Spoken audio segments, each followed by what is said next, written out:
ಎಲ್ಲ ರೈತ ಬಂಧುಗಳಿಗೆ ನಮಸ್ಕಾರ. ಇದು ಪ್ಲಾಂಟೇಶನ್ನು ಕಬ್ಬಿಂದು ಸೆಪ್ಟೆಂಬರ್ 2, 3, 4 3 ದಿವಸ ಮಾಡಿದ್ದೀವಿ. ಇದು 2 ಎಕರೆ 15 ಗುಂಟೆ ಪ್ಲಾಟ್ ಇದೆ. ಇದು 5 ಫುಟ್ ಸಾಲು, 1.5 ಫೂಟಿಗೆ ಒಂದು ಸಸಿ ಕುಣಿಸಿದ್ವಿ. ಪ್ರಾರಂಭದಲ್ಲಿ ಒಂದು ಸಸಿಗೆ 12ರಿಂದ 13, 14 ಮರಿ ತೊಗೊಂಡಿದ್ವಿ. ಆದರೆ ಈಗ ನಮ್ಮ ಸಂಖ್ಯಾಶಾಸ್ತ್ರ ಪ್ರಕಾರ ಒಂದು ಕಬ್ಬಿನ ಸಸಿಗೆ 7, 8, 9 ಮಾತ್ರ ಕಾಯ್ಕೊಂಡು ಉಳ್ಕಿದ್ದು ಎಕ್ಸ್ಟ್ರಾ ಇದ್ದಿದ್ದೆಲ್ಲ ತೆಗಿತೀವಿ. ಭಾಳ ಚೆನ್ನಾಗಿ ಮರಿ ಬಂದವ.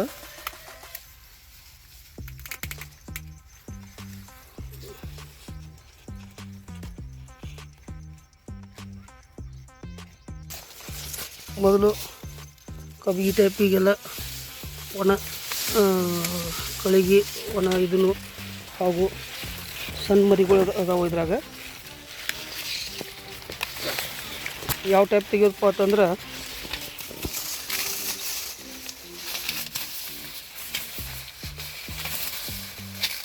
ಈ ಕೆಳಗಿಂದ ಒಣಗಿದ್ದು ಮಾತ್ರ ತೆಗಿಬೇಕು, ಹಸಿದ ಇದು ತೆಗಿಬಾರ್ದು.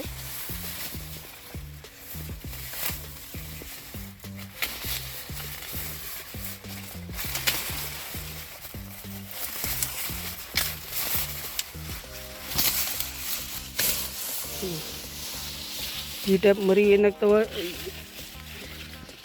ಇದು ಮರಿ ತೆಗೆದು ಇದು ನಾವು ಕಾಯ್ಕೊಂಡು ಅಂದ್ರೆ ಇದು ಮುಂದೆ ಸಾಯ್ತಿದ್ದಿದ್ದು. ಯಾಕೆ ಈಗ ಆಲ್ರೆಡಿ ಇದು ನೋಡಿ ಒಳ ಸುಳಿ ಸಾಯಕ್ಕೆ ಸ್ಟಾರ್ಟ್ ಆಗಿತ್ತಿದೆ. ಅದಕ್ಕಿಂತ ಎಕ್ಸ್ಟ್ರಾ ಮರಿಗಳನ್ನೆಲ್ಲ ತೆಗೆದು ನಾವು ಸ್ವಚ್ಛ ಮಾಡೋದ್ರಿಂದ ಕಬ್ಬು ಚೆನ್ನಾಗಿ ಮೊಟ್ಟೆನೂ ಆಗ್ತದೆ ಹಾಗೂ ಬೆಳವಣಿಗೆ ಚೆನ್ನಾಗಿ ಆಗ್ತೈತಿ. ನೋಡಿ ಮರಿಗಳ ಇಂಥವು ತೆಗಿಬೇಕಿದ್ನ.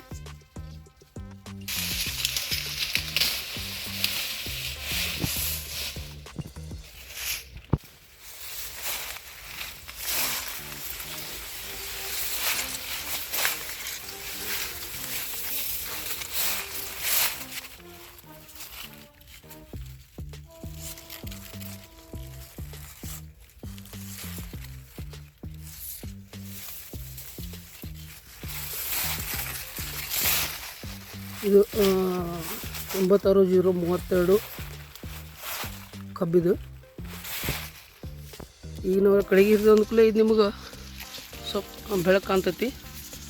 ಆಮೇಲೆ ಕಳಿಗೆ ಇರಿದ ಒಂದು 8ರಿಂದ 15 ದಿವ್ಸಕ್ಕಂದ್ರೆ ಮತ್ತು ಇದು ಬ್ರೌನ್ ಕಲರ್ ಒಂದು ಸ್ವಲ್ಪ ಕೆಂಪು ವರ್ಣ ಬರ್ತೈತಿ.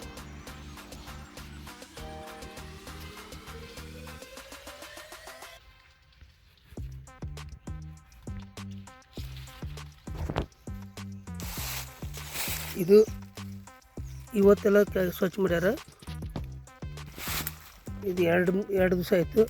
ಈ ಟೈಪ್ ಕಲರ್ ಮತ್ತು ಕೆಂಪು ವರ್ಣದಲ್ಲಿ ತಿರ್ತಾ ಇದೆ.